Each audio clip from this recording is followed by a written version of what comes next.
Radio Flamme 90.6 FM. Radioflamme.com. On se retrouve avec la charmante Anne qui nous écoute et qui va parler. Coucou, bonjour à tous les éditeurs, merci d'être là. Et coucou aussi à mon frère, à ma belle-sœur et peut-être à mon papa qui m'écoute. Alors ton frère, son prénom c'est Guy. Guy et Françoise. Guy et Françoise, si vous nous regardez. Qui ont décidé de m'écouter. Donc il va pas falloir que je fasse de faute aujourd'hui. Non, mais tu peux bafouiller, il n'y a pas de souci. J'espère que tout le monde va bien. Aujourd'hui, l'été arrive. Donc le moral remonte en général avec le soleil. Ça va pour s'inverser. Tu crois pas qu'on va se payer une petite mousson avec l'eau jusqu'à la taille, non? Je vis moi ce qu'il y a à vivre maintenant, Lionel. Oui, c'est vrai que c'était demain sera un autre jour. En antenne, on est très philosophes tous les deux, voilà. Alors aujourd'hui, je vais vous parler des maladies cardiovasculaires, puisque c'est quand même fait partie des 2 premières causes de mortalité en France, et d'ailleurs dans le monde en général. Pour les femmes, c'est la première cause de mortalité en France. Ah, pour les femmes. Pour les hommes, c'est la 2e, parce que le cancer passe pour les hommes avant. Ah bah tu vois, je pensais que moi c'était les hommes qui partaient aussi, du cœur les premiers, oui. Voilà.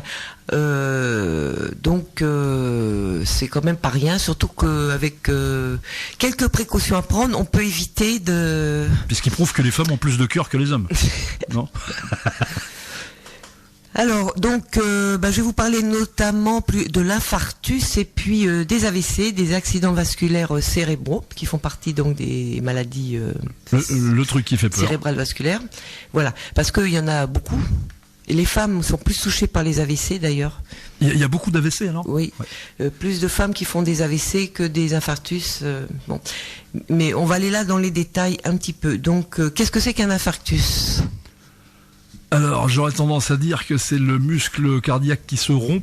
Non, c'est ça ? Ah non, pas tout à fait. Pas ça, d'accord. Donc c'est un truc qui pète. Infarctus du myocarde.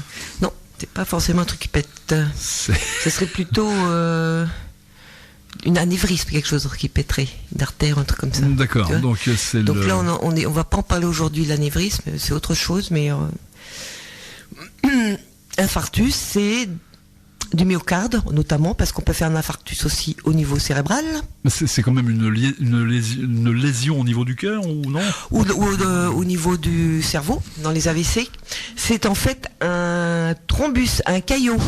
Un caillot, d'accord. Voilà, un caillot qui va boucher au niveau du cœur, donc la carotide, enfin l'artère, une des artères carotides, donc qui va du coup caillot dans l'artère. Qu'est-ce qui se passe Le sang effectivement ne circule plus et là. Donc nécrose du tissu au niveau notamment du muscle cardiaque qui s'appelle le myocarde, celui qui est médiane. Voilà, donc névrose au niveau des tissus, le cœur effectivement souffre énormément. Donc il faut arrêter de manger du gravier pour pas qu'il y ait... Voilà, donc et pourquoi est-ce qu'on fait un infarctus en fait, hein ? Donc pourquoi ? Qu'est-ce que ça pourrait être ? Alors c'est souvent lié. Moi j'ai regardé un petit peu parce que c'est souvent déjà un système artériel qui est quand même abîmé un petit peu, lié à l'âge. Alors déjà, moins de souplesse, donc ça s'appelle.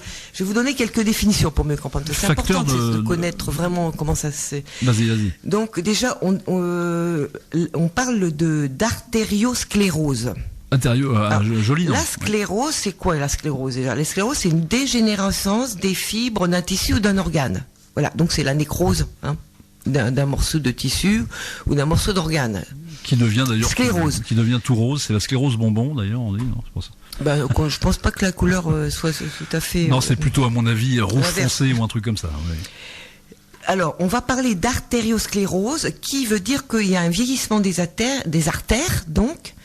Donc, qu'est-ce que ça, vieillissement des artères ? C'est des artères moins élastiques, liées à l'âge souvent, ou alors liées à des artères qui se portent pas bien parce que il y a une hygiène de vie derrière qui est pas excellente. Et je donnerai tout à l'heure les facteurs de risque qui provoquent, comme le tabac, comme l'alimentation, etc. Qu'est-ce qui fait qu'on abîme nos artères et qu'elles vieillissent avant l'âge ? On avait un peu abordé le sujet dans l'émission précédente aussi, pour ceux qui s'en rappellent.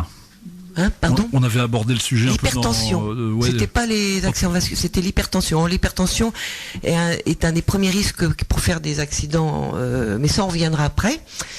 Donc artériosclérose, donc vieillissement des artères. Et aujourd'hui, on s'est aperçu que les AVC, les infarctus viennent de plus en plus jeunes. Avant, c'était après la soixantaine. Maintenant, c'est pas du tout rare de voir à 45, 50 ans, parce que justement lié au stress, etc. On en parlera tout à l'heure de notre hygiène de vie. On va toujours y revenir. Alors Anne, elle est insupportable. Elle nous raconte toujours les mêmes choses. Et il y a l'artérosclérose, c'est pas artériosclérose, c'est athérosclérose. D'accord. Qui est donc de l'athérosclérose, ça veut dire déjà des artères qui sont un petit peu abîmées ou un peu vieillies, plus dessus des plaques d'athérome qui se sont mis, des plaques de graisse, parce que comme on a déjà des parois vasculaires qui sont pas très régulières et un petit peu abîmées, ils peuvent se former des dépôts de graisse, des lipides, et sur les dépôts de graisse, par la suite, pour qu'on ait un caillot, il va y avoir tous les petits débris là qui vont, comme dans un flot d'une rivière ou un robinet avec le calcaire, à un moment donné, ça va bouchonner parce que tout va être accroché par cette plaque. Ça, c'est parce qu'on a le sang trop riche comme Rhésus. Donc là, tu vas troubler les auditeurs parce que. Bon. Donc tu vois, il faut imaginer une petite rivière, on met un gros caillou sur le côté de la rivière. Dans le flux. Qu'est-ce qui se passe? Il y a des petites brindilles qui passent, tout ça, et au bout d'un moment, on revient quelques mois après, la rivière est presque bouchée, tu reviens un mois après, elle est bouchée, tu vois, parce que ça forme un caillou. C'est pareil dans nos artères. D'érosion, quoi, voilà, c'est ça, c'est-à-dire que ça va charrier les bords, et puis tout d'un coup, ça va emporter. Et ça va être la même chose au niveau de nos artères, c'est pour ça qu'on peut faire des caillots. Et on s'en rend pas compte forcément, on s'en rend compte que quand le caillot est là. Et oui, c'est ça qui fait peur. Mais disons que il y a quand même, alors il y a l'infarctus vraiment qui est fatal, hein, la crise cardiaque. Alors là, on meurt d'un coup. Bon, ça c'est quand même pas la majorité, heureusement. Souvent, il y a des signes quand même avant. Il y a des signes. On peut repérer qu'on est en train, il y a des signes. Même il y a des fois, on peut faire un infarctus qui passe inaperçu. Longtemps avant, non? Ces signes longtemps avant? Bah attends, justement, je vais développer. En fait, il y a des signes discrets qui pourraient faire penser qu'on peut avoir des problèmes digestifs. Ah, c'est marrant ça. Oui, parce que ça peut être des nausées fréquentes, mais sans raison. Tu vois, on a des nausées, on peut avoir un petit peu mal à l'estomac. Voilà, on a des petites sueurs de temps en temps. Bon. Ça peut, donc on peut se dire, bon, bah, oui, effectivement, j'ai une mauvaise digestion. Mais en général, il y a la fatigue aussi. On est fatigué, on ne sait pas trop pourquoi. On peut avoir des essoufflements à l'effort. Oui. Hein? Être plus essoufflé, mais on pense que c'est parce qu'on est fatigué. Ça, c'est le truc qui se déguise, quoi. Oui, oui. Des sueurs nocturnes ou diurnes, enfin le jour ou la nuit, mais sans fièvre. Hein? Donc des fois, on n'y fait pas trop attention. C'est vrai que c'est le hoquet quoi qui vient plus souvent que d'habitude ou enfin des rots, des choses comme ça. Donc c'est vrai qu'on peut confondre. Oh là là, c'est peut-être mon estomac qui va pas bien ou ma digestion. Donc c'est pour ça que mais ça c'est pas encore très grave. C'est des petits signes qui peuvent faire penser si ça persiste. Bon, ok, peut-être que ça vaudrait le coup d'aller voir un médecin. Hein? Pour voir qu'est-ce qui se passe. Surtout si dans la famille, il y a beaucoup des accidents, voilà. Et si on fait de la tension. Mais des fois, on ne sait pas qu'on fait de la tension. Donc ça sera intéressant d'aller prendre sa tension. Oui, c'est ce que tu disais dans l'émission, on ne sait pas forcément. Non, on ne sait pas, parce que c'est des signes très discrets aussi. Donc là, ça veut dire quelque part qu'il y a une souffrance au niveau déjà du cœur. Enfin, tu vois. Donc le caillot n'est pas radical, hein. C'est pas un arrêt brutal, mais il y a déjà quelque chose qui se passe au niveau de l'irrigation. Donc le caillot est là, la circulation. Le caillot est là, mais ça circule quand même un petit peu. Oui, enfin, il y a un début certainement. Enfin, en tout cas, au niveau circulatoire, il y a quelque chose qui va pas. Il y a quelque chose qui est pas. Donc après, tous ces petits malaises qui vont s'arranger, hein, mais qui vont revenir régulièrement. Moi, je conseillerais vraiment d'aller voir un médecin, voir ce qui se passe quand même. Après, il y a l'urgence. L'urgence. Oui, l'urgence. L'urgence, ça va être tout d'un coup, on va avoir mal au thorax, une très très forte douleur au milieu du thorax, avec un sentiment d'angoisse et de détresse. Tu vois, et on se sent oppressé et on n'est pas bien. Alors, ce qu'il y a, le problème, c'est que quand on est angoissé, si on fait une crise d'angoisse, on a un peu les mêmes symptômes. Aïe. Donc voilà, encore masqué une fois de plus. Mais bon, quand on a la douleur en plus dans le thorax, et après quelques minutes, une vingtaine de minutes, souvent ça s'irradie dans le bras gauche, mais quelquefois le bras droit, il faut le savoir. Dans la gorge, ça peut être dans la mâchoire, il y a des palpitations, toujours des sueurs, de la pâleur. Là c'est de l'urgence, Et il faut savoir que plus on va agir vite, mieux c'est. Et il y a à peu près 2 heures. On a quand même un délai de 2 heures où on peut faire des choses pour se sauver ou sauver la personne à qui ça arrive. Oui. Donc c'est quand même, il faut le savoir. Sauf si vraiment, comme je disais tout à l'heure, il y en a que ça se fait d'un coup. Hein. Mais c'est plutôt rare. En général, on peut faire un infarctus et s'en sortir. Il y en a même qui en font plusieurs. Ce qui est dommage, c'est si l'hôpital est à 2h15, par exemple. Alors, qu'est-ce qu'on peut faire dans ces cas-là, en cas d'urgence? On appelle le 15. On appelle le 15. D'accord. Première chose à faire, on appelle le 15. On peut faire aussi, s'il y a un arrêt cardiaque ou vraiment un problème au niveau du cœur, que ça va pas le faire, on peut faire un massage cardiaque, on met la personne sur un sol dur, et on fait un massage cardiaque avec une pression sur le thorax à 70 pulsations par minute environ. 70 pulsations par minute. Oui. Aujourd'hui, on ne fait plus, j'ai regardé, ça a changé, on ne fait plus de bouche à bouche. Il suffit de faire vraiment du massage cardiaque. Très sérieusement, je sais qu'il y a une chanson qui est un peu disco et qui correspond exactement au nombre de battements, mais je ne sais plus quelle chanson. Dommage, ça aurait pas été une chanson de secours. Une chanson de secours. Je crois que c'est un truc de Claude François, il me semble bien. Ça, c'est s'il y a vraiment un arrêt cardiaque, qui est pas obligatoire. Hein, donc, et sinon, voilà, je pense que le mieux c'est d'appeler le 15 et puis de surveiller le rythme cardiaque. Si ça arrête, on fait un massage cardiaque. Effectivement, ça fait faire peur, mais ne pas hésiter. Hein, même si on casse des côtes, un bon massage, souvent on peut fêler des côtes. Si t'es seul dans ces cas-là, tu fais. Alors si on est seul, effectivement, le 15. Si on a de la chance, on a encore le réflexe d'appeler le 15. Ouais, parce que tu peux pas prendre ta voiture, j'imagine. Ah bah non, c'est pas possible. Non. Sauf si on reste encore dans les signes discrets. On pense qu'il y a quelque chose qui va pas pour aller voir le médecin. Là, c'est pas un problème encore.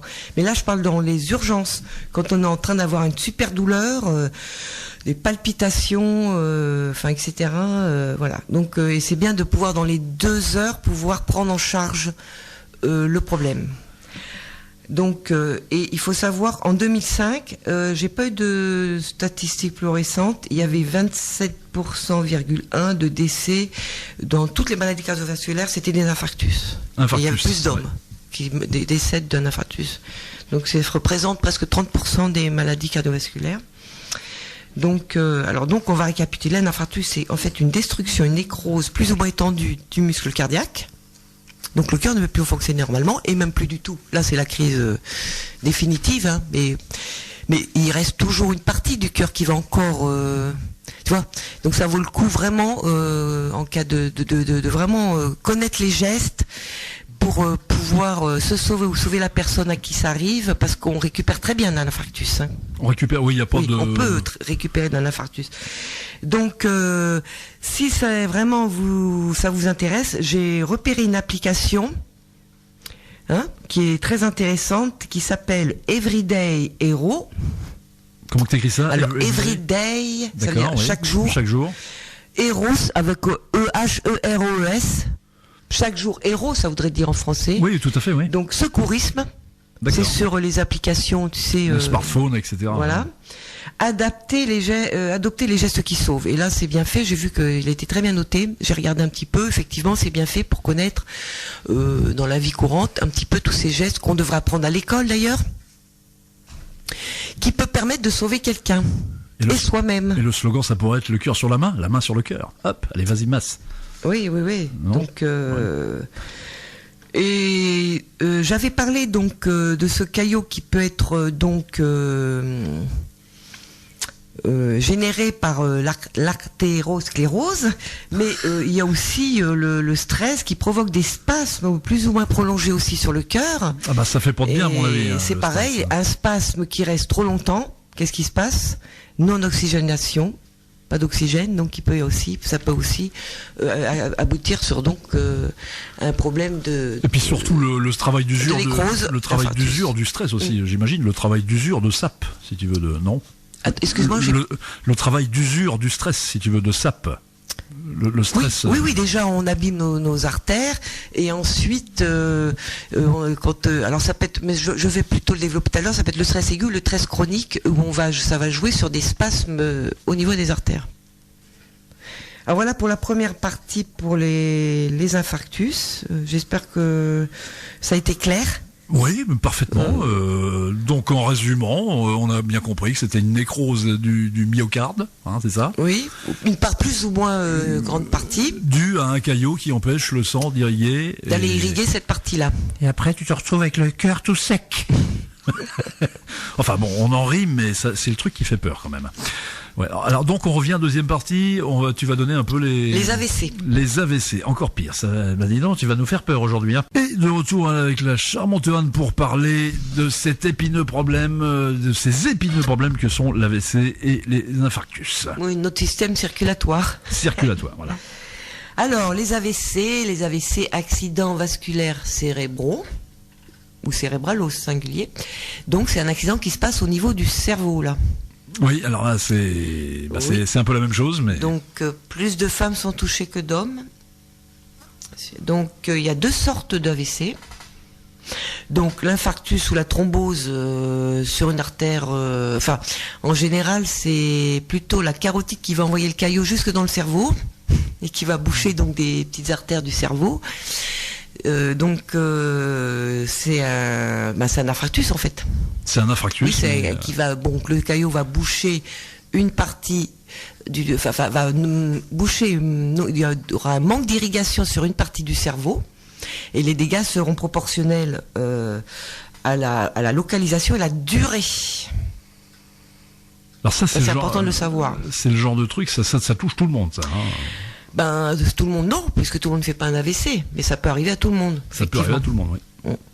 Et puis ça représente à peu près entre 70 et 80% des AVC.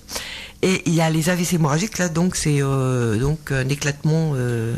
Alors ça, c'est pas bon du tout. C'est une urgence encore plus grave, oui. Ton cerveau se transforme en île flottante. C'est vrai que là, c'est un tremblement de terre ou alors un tsunami pour les neurones.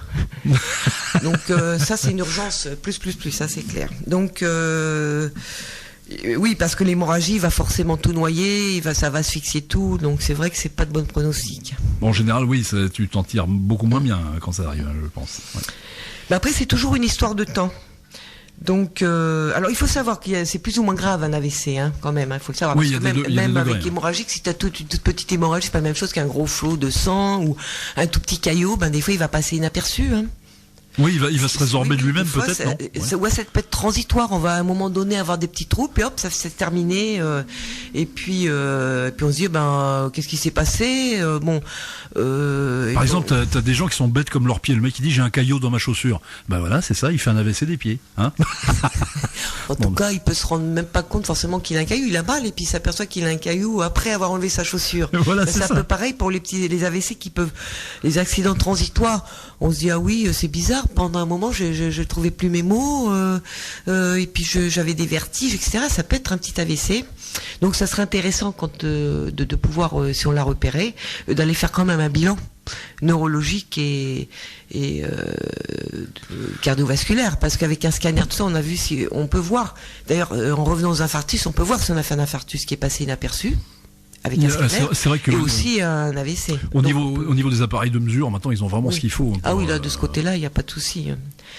Donc, qu'est-ce qui se passe quand on fait un AVC ?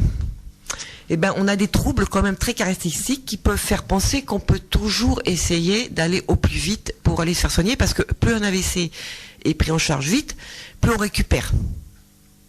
Plus, oui. C'est ce qu'on disait en antenne. Voilà, il faut traiter très très vite, quoi. Au plus vite. Alors, qu'est-ce que c'est que les troubles ? Ça va être des troubles, souvent des troubles. Alors, tout d'un coup, on peut avoir dans les yeux des troubles visuels, hein. Comme un œil qui voit plus rien, ou une partie des yeux juste des petites taches qu'on voit plus. Enfin, en tout cas, il y a des troubles visuels. On se dit, qu'est-ce qui se passe, quoi ? J'ai ma vue qui est. Il y a un truc qui va partiel, pas. Une vue partielle. Il y a un truc qui va pas. c'est ça. Mais ça peut aussi être un glaucome, un truc comme ça c'est autre chose. Oui, et c'est souvent associé à une faiblesse au niveau des jambes. On peut sentir une faiblesse dans les jambes ou les bras, pourquoi pas. Et tout d'un coup, une personne à côté de nous se met à parler bizarrement. Il peut même y avoir un petit rictus. Ça, c'est un début aussi d'AVC. Donc quand on voit ça, la personne, tout de suite, on l'envoie à l'hôpital. On l'appelle le SAMU, c'est toujours pareil. Le coin de la bouche qui s'affaisse. Oui, il peut y avoir, pas toujours, mais il peut y avoir effectivement un mouvement à gauche, à droite, parce qu'il y a la paralysie qui se met en place petit à petit. Mais là, je parle vraiment des premiers signes. Donc ça va être, on balbutue, on n'exprime pas les mots corrects. Les causes se mélangent là-dedans. Voilà. On peut avoir une sensation de perte de sensibilité locale, tu vois.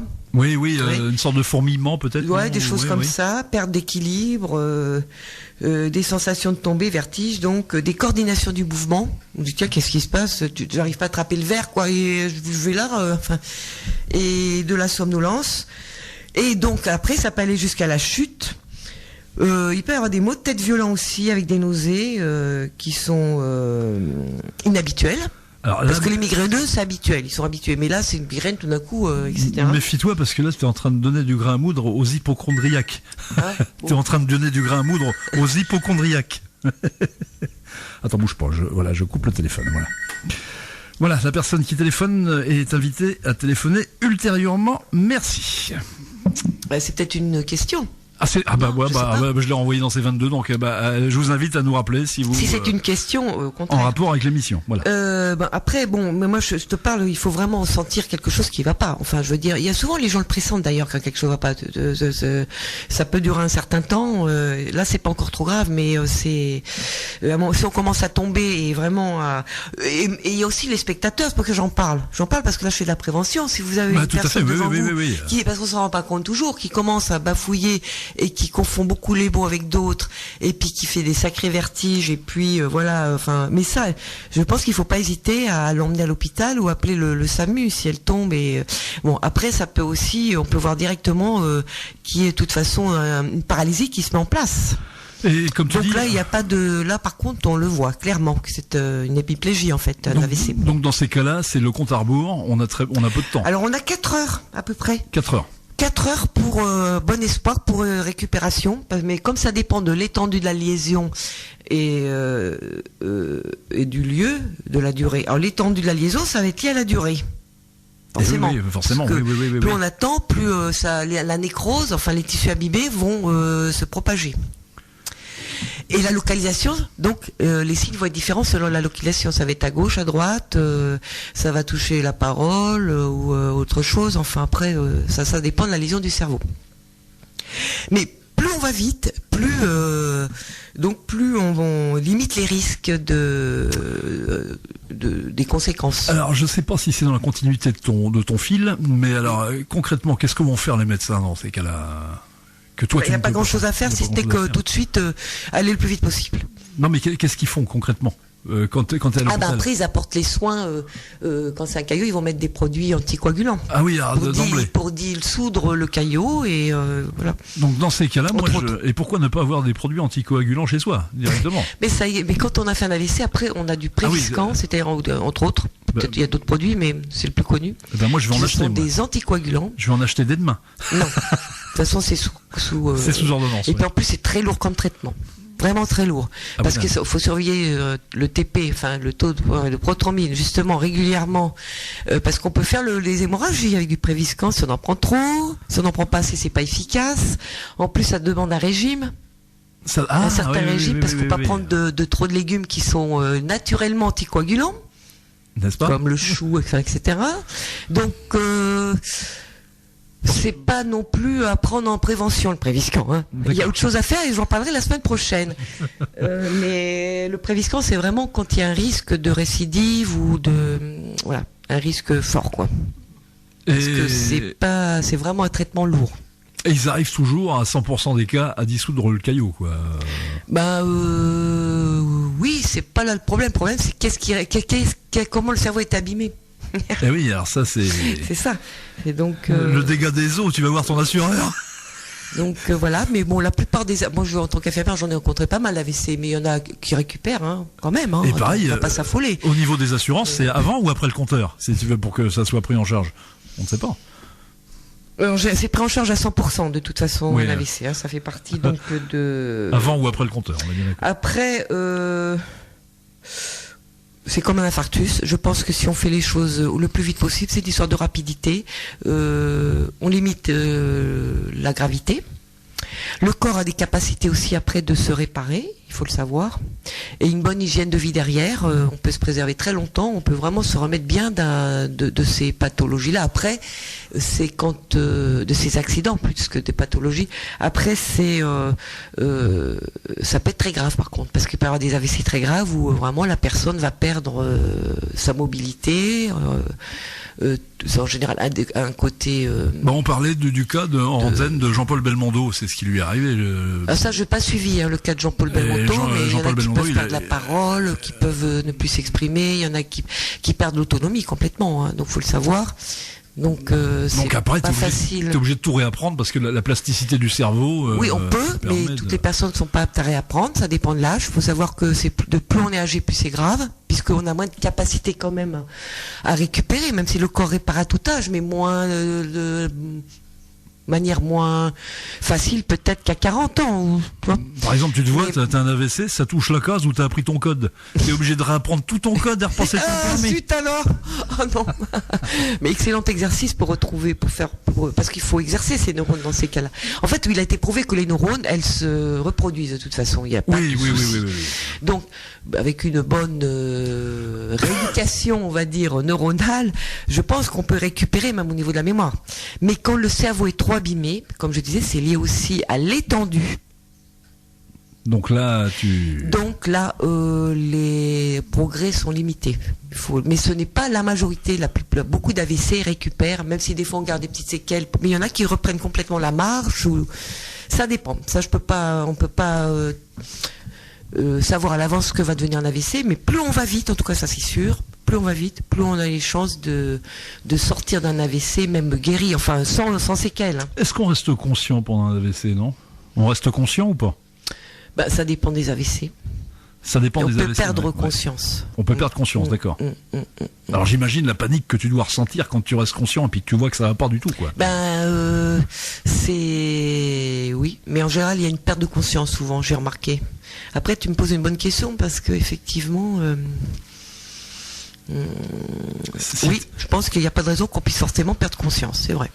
Parce qu'à la limite, si tu gardes conscience, ça peut être positif, quoi. Enfin, je sais pas, non. Je te dis ça, et c'est pour ça que, effectivement, si tu fais un AVC, je sais qu'il y avait un médecin, d'ailleurs, il faudrait que j'en reparle la fois prochaine, qui était une neurologue, qui a fait justement un AVC, en tant que neurologue, donc elle a pu observer son malaise, enfin son accident. Ah, il a pu Elle carrément. a écrit un livre là-dessus, d'ailleurs. Je vous donnerai les coordonnées la semaine prochaine. Il est très intéressant à lire. Donc, elle a pu observer son accident. Ça, j'ose pas dire génial. C'est très grave, mais elle s'en est sortie. Et elle a pu parler justement après des hémisphères gauche-droite. Et elle, c'était le cerveau gauche qui avait été touché, donc le côté rationnel. En plus. Donc elle était restée sur le cerveau droit. Elle disait que on était dans un état souvent extasique. Alors donc parce que le cerveau droit c'est toute l'ouverture émotionnelle et en même temps tout ce qui est émotion spirituelle un petit peu. Enfin tu vois c'est l'imaginaire, c'est le. Donc cette dame-là était devenue complètement artiste alors.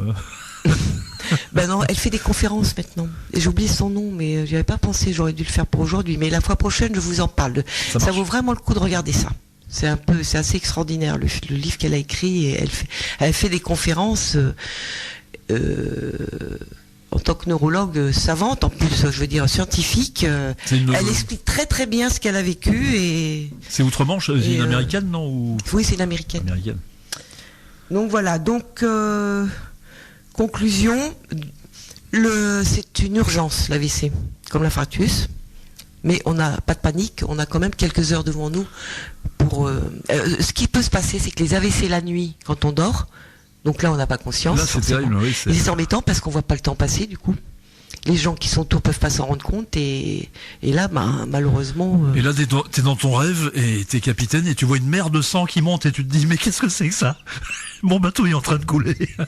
Non, j'en ris, mais c'est le regard décalé. Oui, voilà, on peut le matin avoir fait un accident vasculaire cérébral grave, hein, donc il n'y a pas eu possibilité, ou même si on se réveille, on peut appeler, mais si on n'arrive pas à appeler ou si on bafoue et que les gens sont pas obligés de nous entendre, si on vit avec d'autres personnes ou j'en sais rien.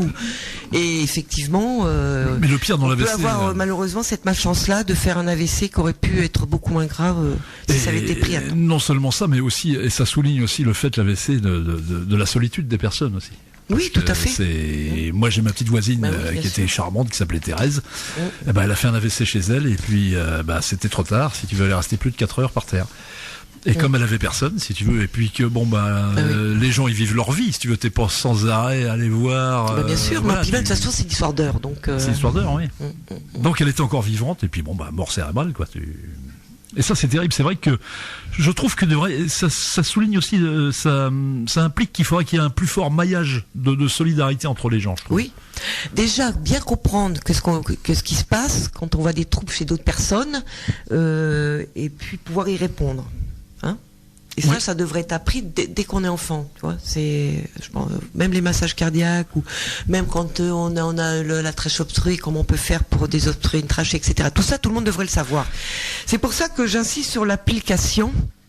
La fameuse application. Parce que là, si on est de bonne volonté, on peut apprendre au niveau du quotidien qu'est-ce qu'on peut faire en cas de... Avec les massages cardiaques, le bouche à bouche, les positions latérales de sécurité. Oui, voilà, mais c'est simple en fait. Et c'est des gestes qu'on va pas perdre. Moi j'ai fait de la plongée, j'étais infirmière, donc j'ai fait du secourisme, c'est normal, donc je connais un peu. Mais j'ai fait aussi de la plongée sous-marine. Or quand on veut faire de la plongée sous-marine, on est obligé de passer par un brevet. Pourquoi?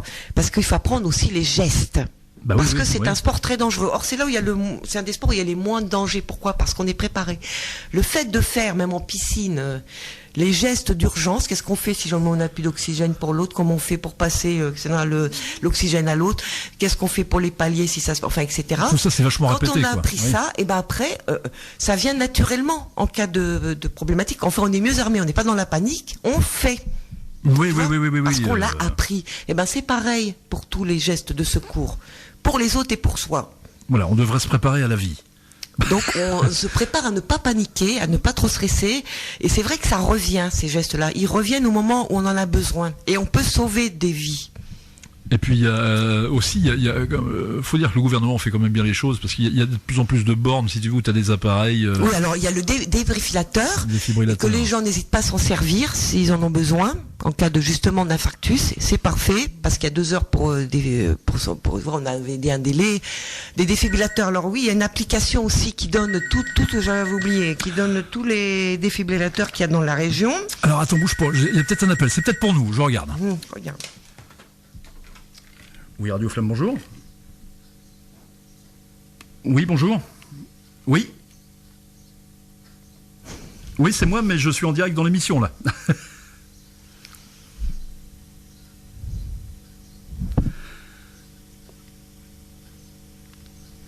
Oui, parce que là, je suis en pleine émission. Alors, je pensais que là, tu appelais, si tu veux, en rapport avec l'émission. Là, on est en train de parler des AVC, là. Donc, tu vas pas nous parler de ça.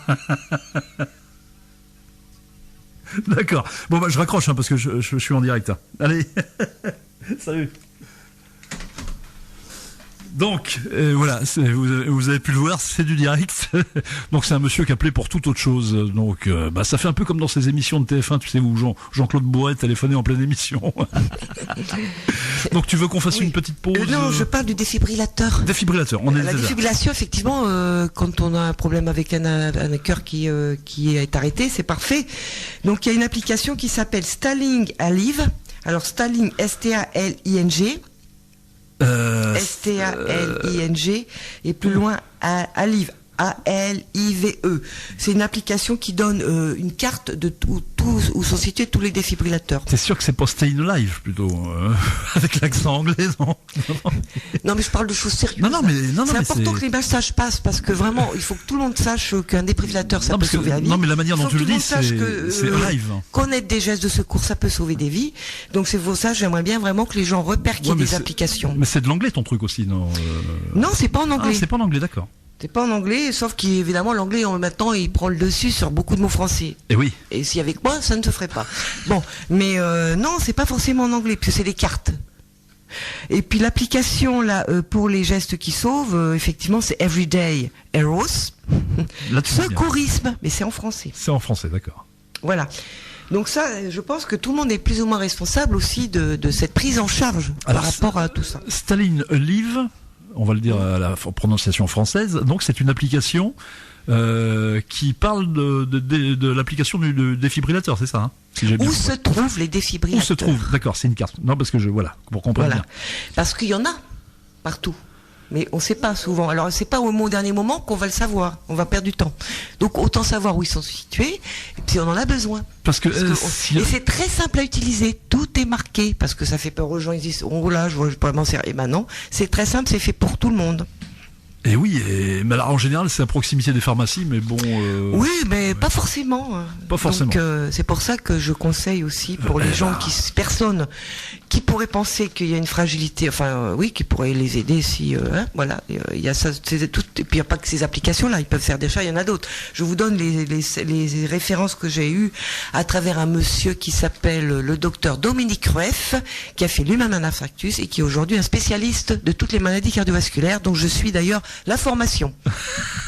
Docteur Dominique Rueff.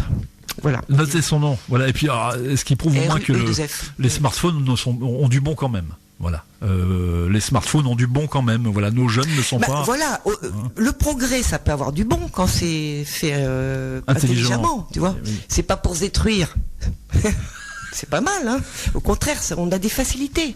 Donc là, Anne met son tampon et validé. Aujourd'hui, dans l'émission, on a du cœur, surtout Anne. N'est-ce pas, ma chérie? Je sais pas si mon cœur va bien, mais en tout cas, je suis avec cœur, avec mes auditeurs. Et toi, Lionel? Moi aussi, je suis avec cœur, avec mes auditeurs. Donc, les facteurs de risque. Qu'est-ce qui fait que les AVC, il y a de plus en plus d'AVC jeunes et aussi des infarctus? Parce que bon, il est peut-être logique d'en faire quand on est plus âgé, puisqu'on sait que le système artériel va vieillir comme le reste. Premier facteur. Peau, les organes et tout. Mais alors il y a bien sûr, on va dire, l'hérédité. C'est vrai qu'il y a des familles qui font plus facilement des AVC, des infarctus, mais on sait que l'épigénétique existe. En général, quand on suit les mêmes hygiènes de vie que les familles, effectivement, on prend les mêmes risques. On sait aujourd'hui que si on change certaines choses, certains comportements, on peut éviter justement d'être dans cette fatalité d'hérédité. Et c'est tout l'enjeu de notre émission d'ailleurs, pour ceux qui nous écoutent depuis le début. Alors, les facteurs à risque, ça va être l'hypertension. On en a parlé la fois dernière. Pourquoi? Parce que l'hypertension provoque une usure des artères prématurée et fatigue le cœur. Oui, parce que ça fait circuler le sang plus vite dans les tuyaux. Donc, oui, il y a une pression qui fatigue le cœur aussi. Donc il peut y avoir après un cœur fatigué. On peut aller vers une insuffisance cardiaque. Forcément. Ouais, et une insuffisance cardiaque, il peut y avoir des problèmes tous les problèmes que je mentionnais tout à l'heure. Donc il y a aussi le surpoids. Ah bah oui. Le diabète, tout ce qui est résistance à l'insuline. Qui en général vont ensemble. Surpoids, diabète, en général. Oui, ça peut aller ensemble. Pas toujours, mais ça peut aller ensemble, effectivement. L'alcool, mais quand je parle pas de l'alcool bu avec modérément, je parle de vraiment des... la pollution, ils sont aperçus que la pollution aussi, ça pouvait malheureusement ne pas améliorer augmenter les risques. Je parle des risques, augmenter les risques de faire des maladies cardiovasculaires. Donc, la sédentarité, alors ça c'est un gros truc, mais je vais le développer un petit peu. Et surtout le stress aussi, le stress oxydant, c'est-à-dire le stress qui provoque des radicaux libres, excusez-moi, et qui donc va provoquer le vieillissement prématuré. Donc, Tu me diras, en Orient aussi, il y a du stress. hein, en sédentarité, Occident. j'en ai déjà parlé. Oui, Je vais vite fait donner ce que donnent les médecins pour se protéger des maladies cardiovasculaires, ce qu'il faudrait faire, minimum par semaine. Après, c'est toujours des recettes, hein, mais c'est au moins 150 minutes par semaine. 150 minutes par semaine. C'est précis, hein. Et ça serait soit 150 minutes par semaine. Alors, on peut le faire sur 3 fois par semaine, par exemple, ça ferait entre 40 et 50 minutes 3 fois par semaine. D'accord, c'est pour ce qui n'est pas énorme. Sous forme de... Il faut quand même faire des exercices qui permettent qu'on sente qu'on transpire. Donc, mais selon l'âge, selon les moyens qu'on a, hein, faut pas non plus trop... Les fameux exercices de cardio, quoi. Mais comme on il dit. faudrait que le cœur batte de 20% plus vite. Ouais, c'est ça. Il faut monter jusqu'à 120-130, je pense, à peu près. Oui, voilà, bah ça dépend de le rythme cardiaque qu'on a à la base, parce qu'il y en a qui ont 50-60, puis d'autres qui ont 80. Et oui. Donc 20% plus c'est parfait, et 3 fois par semaine. Et donc là, donc... ça tonifie toutes les parois artérielles, et ça a été prouvé, donc ça veut dire que ça protège notre système artériel. Donc forcément, on amoindrit les risques cardiovasculaires. Concrètement, de la marche rapide ou du vélo elliptique ou du vélo. Vélo, marche, randonnée, danser, enfin tout ce qui bouge. Et tout ce qui a une intensité dans l'effort, une durée dans l'effort. Quoi. Ben, au moins, je te dis, moi je pense que c'est à partir de 30 minutes que c'est pas mal. 30 minutes, c'est pas mal. Ouais. Bon, là il dit 40-50 minutes, mais il faut le faire au moins 3 fois par semaine. 3 fois par semaine et... Alors, et avec un cœur qui bat bien quand même, tu vois, qui bat. Donc c'est pas la petite marche, tu vois. Il faut que le cœur, ou on sait monter des petites côtes. Le vélo, c'est pareil. Le vélo électrique, c'est très bien, un vélo électrique pour se promener, mais ça suffit pas pour mettre un cœur à l'épreuve un petit peu. Enfin, donc, dans ces cas-là, par exemple, un monsieur ou une madame, tu mets une personne du sexe opposé qui est pas mal devant toi et ça te fait battre le cœur encore plus vite pendant que tu cours. Pourquoi pas? Aussi. Alors après, il y a le tabac. Le fameux tabac. Le fameux tabac. Ah, on va pas y couper au tabac. Le passage à tabac. Eh oui, le tabagisme, malheureusement, ça abîme les artères. Ouais. Parce que les substances qu'il y a dans le tabac, il n'y a pas que la nicotine, toutes les substances qui rajoutent peuvent provoquer des spasmes artériels, notamment. Et puis, il y a des risques de place d'athérosclérose, hein, comme je parlais tout à l'heure. Hein. Donc, ça fait des dépôts. Ça peut provoquer des dépôts dans nos parois artérielles. Et ça peut donc provoquer, effectivement, provoquer des problèmes de thrombose. Thrombose, là on est en plein dedans, on est en plein dans le sujet. Là. Alors, le fumeur qui fume plus de 10 cigarettes par jour multiplie par 3, donc ses risques d'infarctus ou d'AVC, on va dire. 10 cigarettes par jour. D'infarctus, et puis par 5 si c'est au-delà de 20. Mais même un petit fumeur, je pense qu'il prend quand même des risques. Bon, si tu veux, après, s'il a une bonne hygiène de vie derrière, c'est pas la même chose d'être sédentaire. Alors, si t'es sédentaire, tu fumes, tu bois beaucoup d'alcool, t'es diabétique. Enfin, là, effectivement, tu prends des gros risques. Après, c'est toute une histoire de bon sens. Là, t'as décidé de te suicider le plus vite possible, quoi. Il faut savoir que le tabac, les artères n'aiment pas. Non, oui, ça les durcit. Ce qu'ils aiment, c'est l'oxygène, c'est la lumière, c'est respirer, la respiration, voilà. Parce que pourquoi on dit qu'il faut faire l'exercice physique, c'est parce qu'on respire plus fort. Et on fait du bien à tout notre système circulatoire. Et si on fume et qu'on fait de l'exercice, ça, j'imagine que ça fait du bien quand même. Si on fait de l'exercice pendant qu'on fume. Enfin, je pense que quand on fume et qu'on fait de l'exercice, c'est moins grave que quand on fume sans exercice. Voilà. Mais ça n'empêche pas les risques quand même, il faut le savoir. Ça n'empêche pas le surtout, risque. Je ne dis pas il faut fumer dès que vous faites de la gym ou de la marche, vous êtes sauvé. Non. De fumer, pour moi, ça... on met quand même une substance à l'intérieur, nocive à l'intérieur de notre corps, avec des échanges, parce que les poumons, il y a des échanges sanguins aussi. Donc ça va dans notre sang, ça va partout.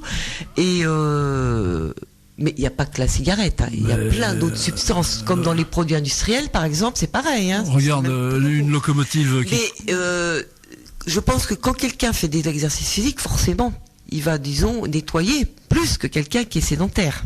Oui. Une locomotive, par exemple, qui court dans la prairie, elle fume en même temps, elle vit longtemps, la locomotive. Oui. Non? La petite locomotive dans la prairie.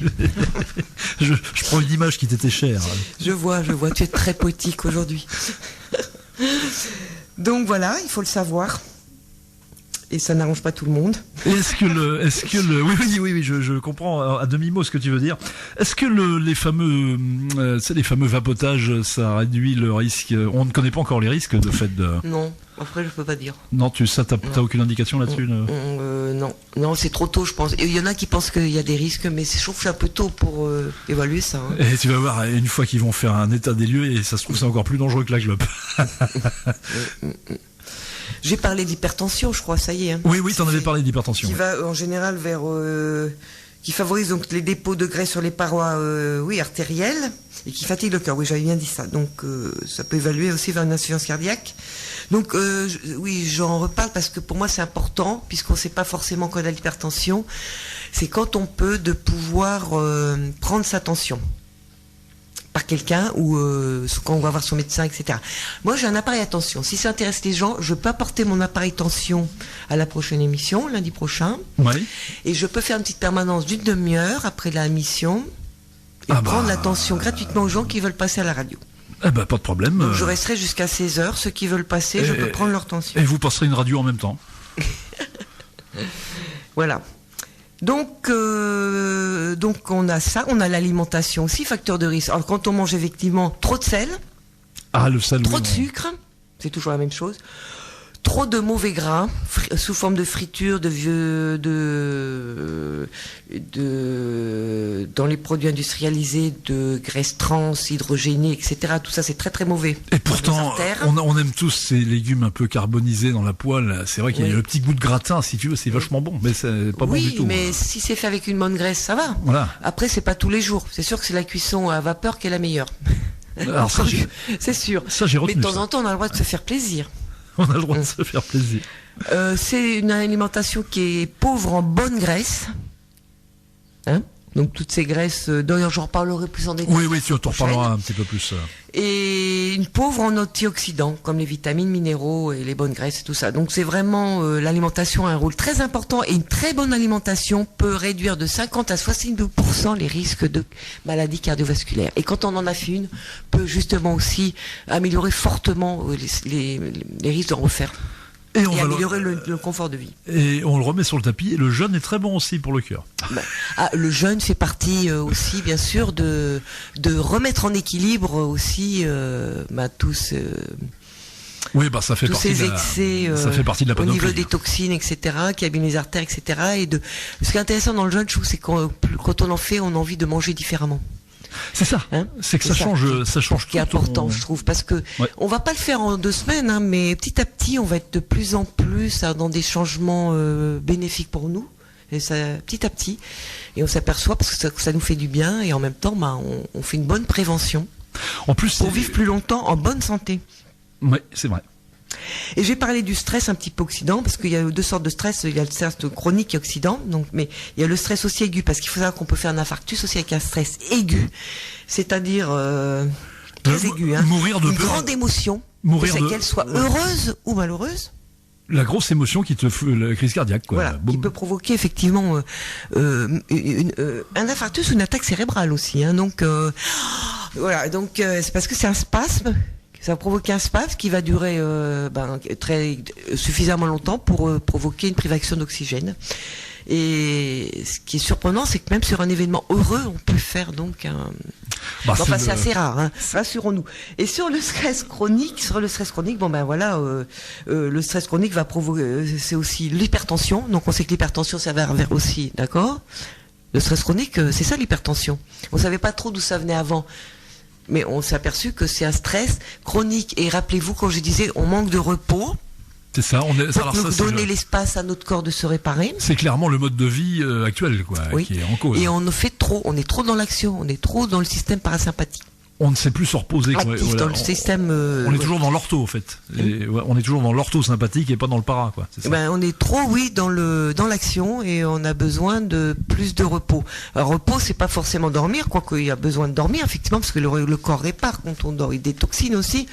Mais il y a besoin de repos aussi dans la journée, de repos petite séance de relaxation. Voilà, être cool, tranquille. Cool, ouais. C'est pour ça qu'on va marcher, il y a plusieurs actions. Déjà, on calme le mental, donc on est en repos. J'ai lu un truc sur la marche. Et ensuite, tu connais tout ça par cœur, mais c'est vrai que j'ai relu les bienfaits de la marche, mais il y en a vachement. Hein. Bah oui, c'est pas étonnant puisque ça, justement, ça permet de régénérer beaucoup de choses, de laisser le corps se régénérer et en même temps de protéger les artères, comme je disais là tout à l'heure. Enfin, c'est vraiment, oui, c'est vrai que la marche, oui, on est fait pour marcher. On est des mammifères qui sommes faits pour marcher à la base. On l'avait oublié. Mais tout à fait, et c'est vrai que c'est un truc qui s'est perdu, ça se reprend, mais... Oui. Ouais. Alors le stress chronique, pourquoi on fait du stress chronique en général? C'est parce qu'on a des conflits personnels, des conflits conjugaux ou professionnels. On n'est pas bien à sa place, tu vois. Et ça peut à long terme provoquer du stress. Mais un stress qui est là qu'on ne perçoit même plus parce qu'on est tellement habitué à être mal avec ça. C'est à la périphérie de ta conscience et ça te gêne. C'est ça. Oui, mais ça provoque une tension générale tout le temps dans le corps, et ça c'est le stress.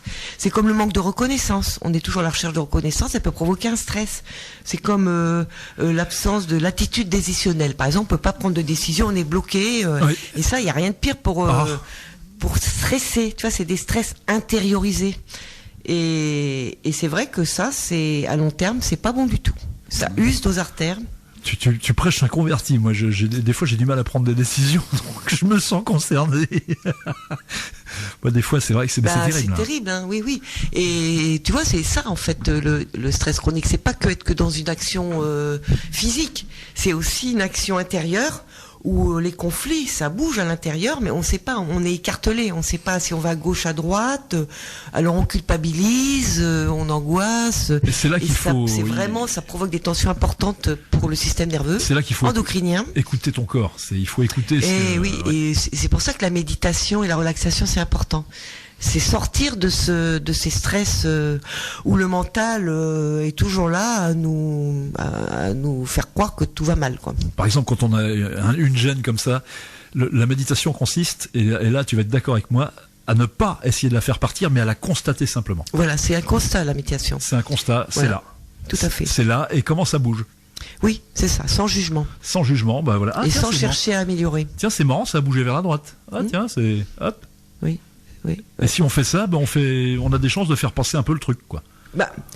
Disons que de toute façon on s'aperçoit quand on médite et que on scanne, ça s'appelle un scanner du corps. C'est exactement ça. On s'aperçoit que quand on scanne sur les zones de tension, on les reconnaît bien, et rien que de les observer, sans jugement, sans chercher à faire quoi que ce soit, elles vont s'atténuer et même disparaître. Il y a une loi physique qui dit ça, que l'observateur modifie l'environnement observé. Et oui, tout à fait. Donc ça veut dire que quand on est très stressé, ça peut être très bénéfique de se consacrer peut-être au moins 10 minutes par jour dans le scanner corporel. Par exemple, il existe des applications aussi pour faire ça. Il y a des applications pour ça qui sont très bien. Et je pense qu'on se fait vraiment là du bien. On se fait du bien parce qu'on laisse au moins un espace pour le corps de pas être dans les tensions, ou en tout cas, et puis à force de repérer les tensions, etc., tu vois, ça a un impact sur notre vie tous les jours. C'est-à-dire que les tensions, c'est des revendications de ton corps, et en fin de compte, en les constatant, au moins tu écoutes, tu prêtes une oreille à ce que tu as. Oui, c'est ça. Hein. On arrive à plus être en contact avec son corps, être moins dans le jugement, parce qu'on est très dur avec nous-mêmes. Mais aller un peu plus et puis tout va mieux, donc on va lui faire plus plaisir, aller vers des choses qui sont meilleures pour lui, et ça se fait pas, je dis en 15 jours, mais en quelques mois, quelques années, on peut vraiment changer son hygiène de vie de manière très très constructive, parce que on se sent mieux psychologiquement, moralement et physiquement. On vieillit mieux, du coup, on a moins de douleur, on a envie de bouger, de faire des choses, d'avoir des projets, on a moins de dépression, etc. Donc ça vaut vraiment le coup. Donc c'est quelque chose que je vais redévelopper lundi prochain.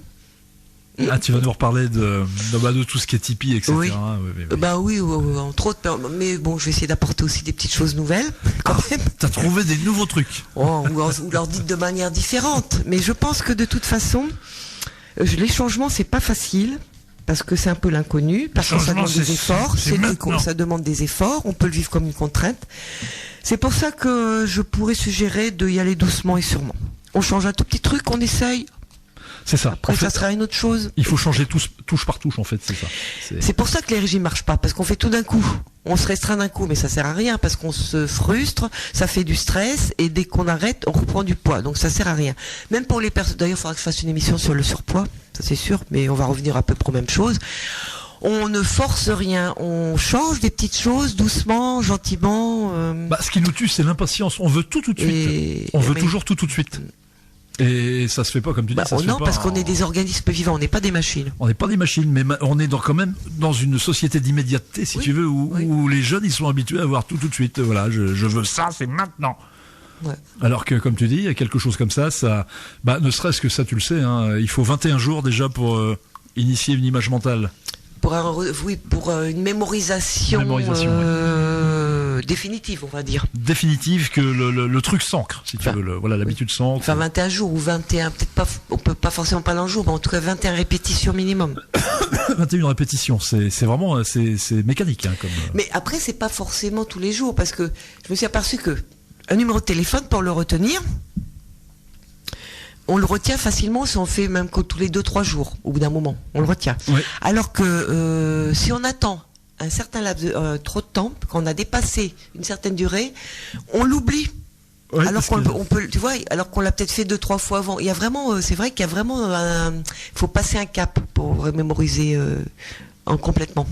Tu vas nous faire un petit truc un de ces jours sur la mémoire aussi. Ça serait toi qui pourrais le faire. Oui. Parce que c'est toi le spécialiste de la mémoire. Oui, enfin bon, j'ai quelques petites méthodes sympas, on va dire. Oui. Ouais.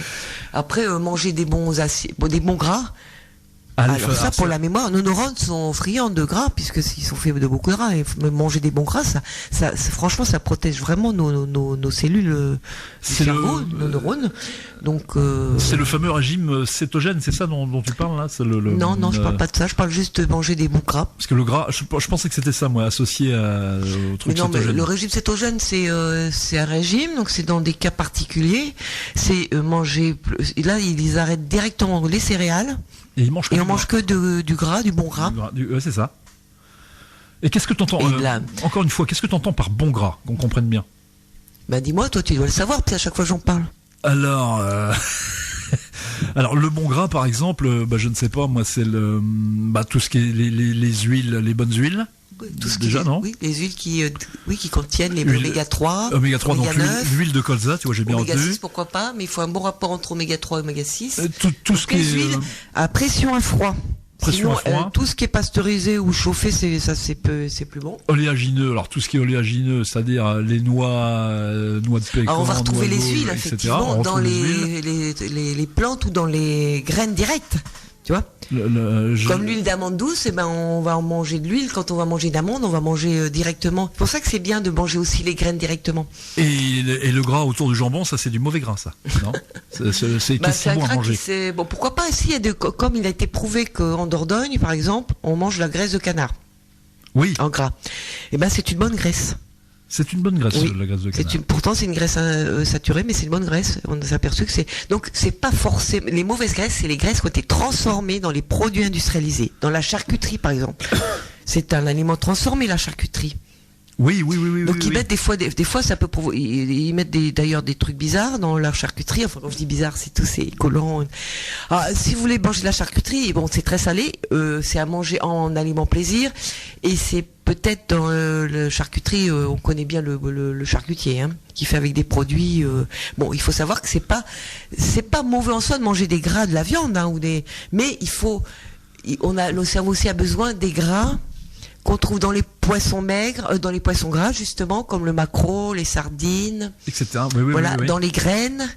Voilà, c'est ça les bons gras. Parce que ils sont riches en oméga 3. Une bonne petite boîte de sardines, là. Vous savez pas quoi faire le soir. Et franchement, tu conseilles ça le soir. Une petite boîte de sardines. C'est super bon, les sardines à l'huile. Franchement, c'est le bonheur. Tu manges une boîte de sardines, mais t'es heureux pour 8 jours. Non, peut-être pas. Moins. Donc, alors, on en reparlera plus lundi. On en reparlera plus. Et donc, je vous renouvelle mon offre. Si vous voulez vraiment que, pour votre tension, si vous n'habitez pas très loin, ou enfin, comme vous voulez, vous venez. Et à partir de 15h30, je vous prends votre tension. D'accord. Et puis, on discutera aussi de si les gens ont une question à te poser, etc. Voilà, puis s'il y a des questions, c'est toujours ouvert, hein, vous pouvez passer, vous pouvez poser vos questions directement pendant l'émission, vous pouvez appeler au 02 33 52, je me rappelle plus mon numéro, tu vois. Alors, 02 33 94 49 39, voilà. C'est ça, 02 33 94 49 39, oui. Voilà. Ça. Vous pouvez même m'appeler. Et si je suis pas là, vous me laissez un message, je vous rappellerai. Donc les questions, c'est pas, au contraire, ça me ferait plaisir. Ça me ferait plaisir d'avoir des questions. Donc je vais vous souhaiter une bonne journée, une bonne semaine, et puis à bientôt. Radio Flamme 90.6 FM. Radioflamme.com